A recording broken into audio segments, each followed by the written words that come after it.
ក្លាហានគង់ចាញ់ដៃស្រីស្អាតមែនសូម្បីតែលោកសង្ឃក៏អញ្ចឹងដែរគេច្រើនសង្កេតឃើញថាស្រមោចងាប់នៅក្នុងពាងស្ករគេកម្រឃើញថាស្រមោចងាប់នៅក្នុងពាងអំបិលវាប្រៃអញ្ចឹងហើយបានជាស្រីគេថាអាត្មានឹងឆ្មើងរឿងខ្លីបន្តិចមួយរឿងកងោកព្រះបរមពុរិស័ទមរជាដកនោះ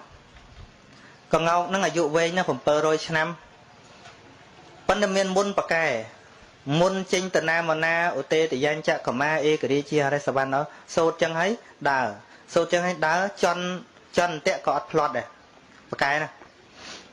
ហើយពោក៏ស្អាតអីក៏ស្អាតបរិជាឲ្យគេទៅតាក់មិនដែរបាន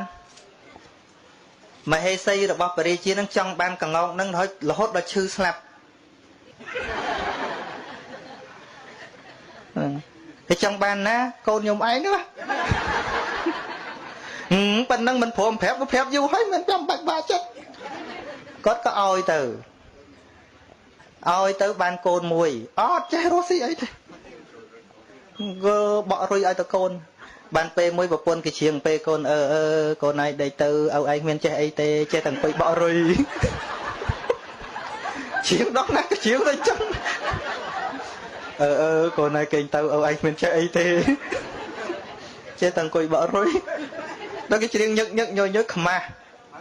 ដល់ខ្មាស់ទៅក៏រត់ទៅបួសហ្មងទៀតបានសម្រេចព្រះអរហន្តទៅពិខុអង្គហ្នឹងណានឹងសម័យព្រះហ៎មិនមែនតែlâuអីធងថ្ងៃនេះមិនដឹងដាក់ចំណងជើងអីទេ